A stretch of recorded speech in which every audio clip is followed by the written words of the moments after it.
கர்த்தருடைய பரிசுத்த நாமத்திற்கு மகிமுண்டாகட்டும். ஆண்டவராகிய இயேசு கிறிஸ்துவின் நாமத்தினாலே அன்பு கர்த்தருடைய பிள்ளைகளாகிய தங்கள் அனைவருக்கும் ஸ்வீட் ஊழியத்தின் சார்பாக வாழ்த்துக்களையும் ஸ்தோத்திரங்களையும் தெரிவித்துக் கொள்கின்றேன். செப்பனியா தீர்க்கதரிசியின் புத்தகம் 3ஆம் அதிகாரம் 19வது வசனம். செப்பனியா 3ஆம் அதிகாரம் வசனம் 19இன் இறுதி பகுதி. அவர்கள் வெட்கம் அனுபவித்த சகல தேசங்களிலும் அவர்களுக்கு புகழ்ச்சியும் கீர்த்தியும் உண்டாகச் செய்வேன். அவர்கள் வெட்கம் அனுபவித்த சகல தேசங்களிலும் அவர்களுக்கு புகழ்ச்சியும் கீர்த்தியும் உண்டாகச் செய்வேன். என் அன்பு கடவுளுடைய பிள்ளைகளே, பல நேரங்களில் நாம் பிறரால் அவமதிக்கப்படுகின்றதை நாம் பார்க்க முடியும். அது குடும்பத்தாராக கூட இருக்கலாம், நண்பர்களாக இருக்கலாம், பணி செய்கின்ற பணித்தளமாக இருக்கலாம், உடன் வேலை செய்கிற மக்கள், அல்லது நாம் எதிர்பாராமல் சந்திக்கிற மக்கள், யாராக இருந்தாலும் ஏதோ ஒரு சூழ்நிலையில் அவர்களால் அவமதிக்கப்பட்டு நாம் குற்றப்படுத்தப்படுவது மாத்திரமல்ல, நாம் எள்ளி நகையாடப்படுகின்ற அநேக சூழ்நிலைகளை நாம் கடந்து வருகின்றோம்.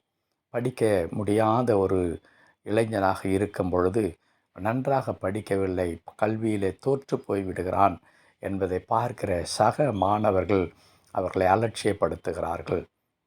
சுகவீனம் அடைந்து வாழ்க்கை முடங்கிவிடும் பொழுது சொந்த குடும்ப நண்பர்களாலே, குடும்ப உறவினர்களாலே நாம் அவமதிக்கப்படுகின்றோம். பெற்றோர்களாலே பிள்ளைகள் அவமதிக்கப்படுகிறார்கள், பிள்ளைகளால் பெற்றோர்கள் புறக்கணிக்கப்படுகின்றார்கள்.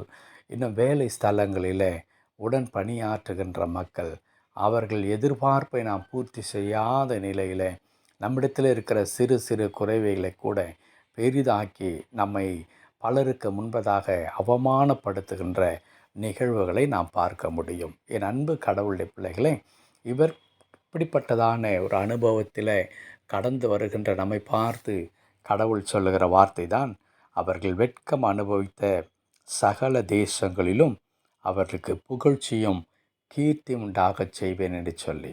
என் ஜனங்கள் பிறருக்கு முன்பதாக வெட்கப்பட்டு போவார்களானால், பிறருக்கு முன்பதாக அவமானப்படுத்தப்படுவார்களானால், பிறருக்கு முன்பதாக தலைகுனிந்து போவார்களானால், நான் அவர்களை வெறுமையாகவோ அல்லது கண்டும் காணாமலோ நான் விடவே மாட்டேன். அவர்களுக்காக நான் யுத்தம் செய்வேன்.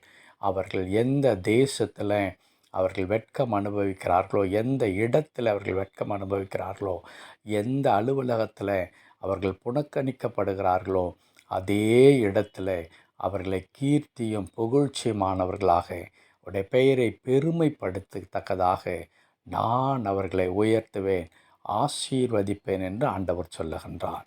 என் அன்பு கடவுளுடைய பிள்ளைகளே, இந்த வார்த்தை வேதத்தில் எழுதியிருக்கின்ற ஒரு வசனம் என்பதனாலே நான் இதை எடுத்து பேசிக்கொண்டில்லை. இதே அனுபவத்தில் நானும் கடந்து வந்திருக்கிறேன்.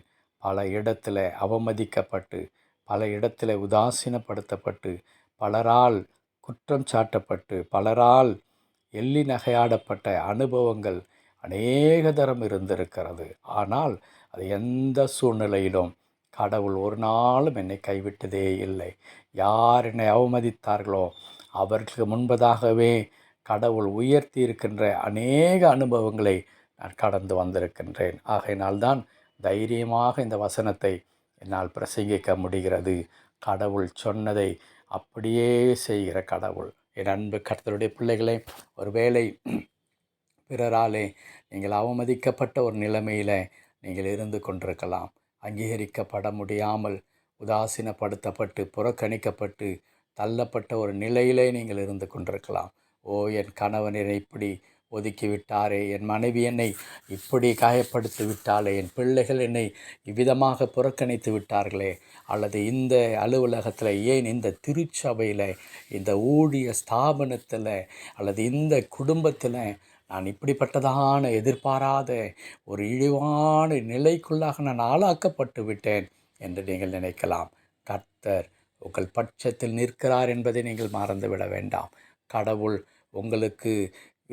உங்களுக்கென்று ஏற்படுத்தப்பட்டதான அல்லது உங்களுக்கு இழுக்கப்பட்டதான அந்த வேதனையை, அந்த அவமானத்தை ஆண்டவர் பார்த்து கொண்டிருக்கிறார் என்பதை நீங்கள் மறந்துவிட வேண்டாம். சரியான ஒரு நேரம் வரும், கடவுள் உங்களை உயர்த்துவார். அவருடைய கண்களுக்கு முன்பதாக உங்களுடைய பெயரை பெருமைப்படுத்தும் பொழுது அவர்கள் எல்லாரும் வெட்கப்பட்டு போய்விடுவார்கள்.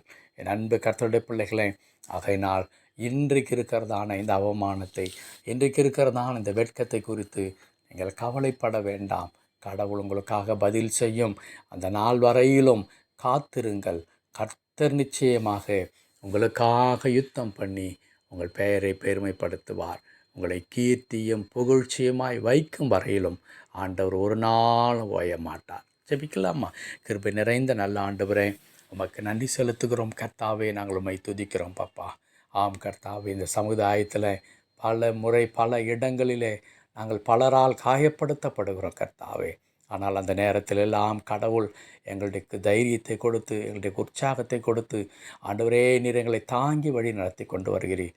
எங்கள் ஆவி முறிந்து போகும் பொழுது எங்கள் உயிரை கூட நாங்கள் மாய்த்து கொள்ள வேண்டும் என்று நினைக்கின்ற ஆண்டவரே சூழ்நிலை வருகிறது.